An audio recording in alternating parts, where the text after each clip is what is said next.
L'évaluation est le phare qui guide les étudiants dans leurs apprentissages. Le contenu d'un examen et ses modalités, mais aussi ses qualités et ses défauts, vont directement influencer l'apprentissage des étudiants. La qualité des apprentissages dépend en effet étroitement de la qualité des évaluations proposées, car beaucoup d'étudiants focalisent l'essentiel de leurs efforts d'apprentissage sur ce qui sera à l'examen.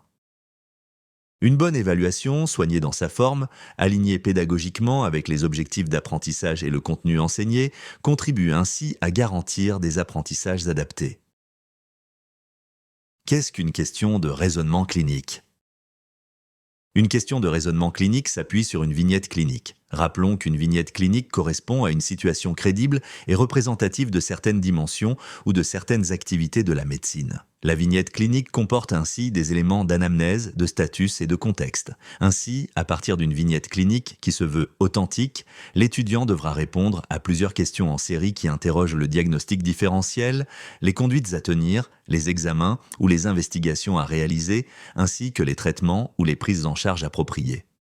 L'objectif d'une question de raisonnement clinique est d'évaluer les aptitudes des étudiants à raisonner de façon hypothético-déductive. Une QRC se construit à l'aide de questions en série, étroitement connectées les unes aux autres. Partant d'une situation clinique donnée, l'étudiant doit résoudre une problématique et poser un diagnostic. Ce processus passe par la génération d'hypothèses. La concordance des données analysées avec les hypothèses préalablement posées permettra au médecin de poser un diagnostic différentiel.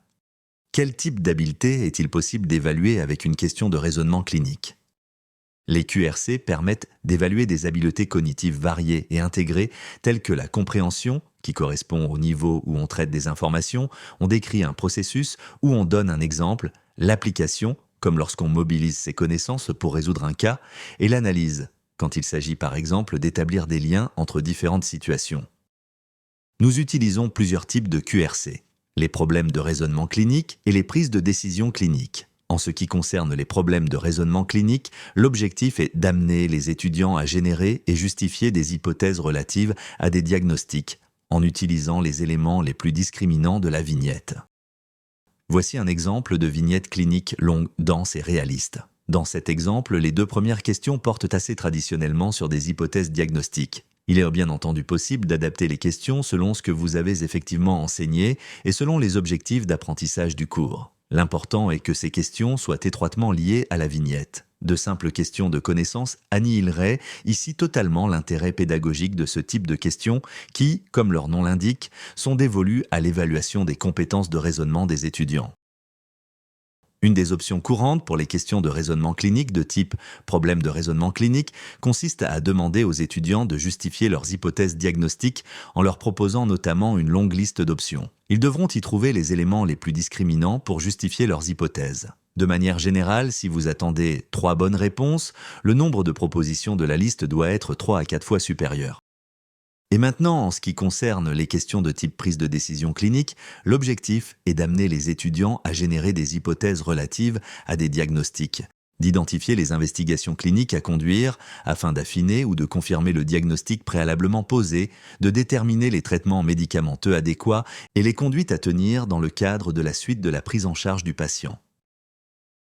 La question du diagnostic est préférentiellement une question ouverte, tandis que les investigations prendront plutôt la forme d'une liste étendue dans laquelle il s'agira de trouver les réponses les plus adaptées. Quant à la question de la suite de la prise en charge à proposer, une question ouverte, une liste étendue ou bien encore une QCM constituent des formes possibles.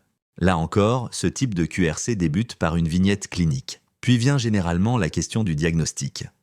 De nouvelles informations compliquent ensuite le tableau clinique, posant ainsi la question des investigations complémentaires à mener. Le plus fréquemment, ce type de question se présente sous la forme d'une liste étendue avec différentes réponses. Comme précédemment, on recommande généralement qu'il y ait 3 à 4 fois plus de propositions de réponses que de réponses effectivement attendues. Enfin, il est très courant de terminer cette série de questions en interrogeant les étudiants sur la conduite immédiate à tenir face à ce tableau clinique. On recommande ici d'utiliser aussi bien un format de questions ouvertes qu'une liste étendue de réponses ou encore une QCM.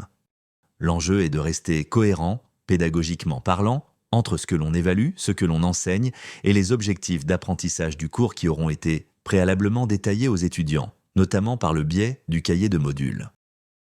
Les questions à se poser pour construire une question de raisonnement clinique sont: Quelle partie de mon enseignement dispensé dans le cadre du module est exploitable pour une question de raisonnement clinique? Quels sont les objectifs d'apprentissage de mon cours et par conséquent, quel niveau d'habileté est-on en droit de tester? La description du tableau clinique est-elle crédible compte tenu de la réalité médicale? Les réponses attendues sont-elles claires et sans équivoque?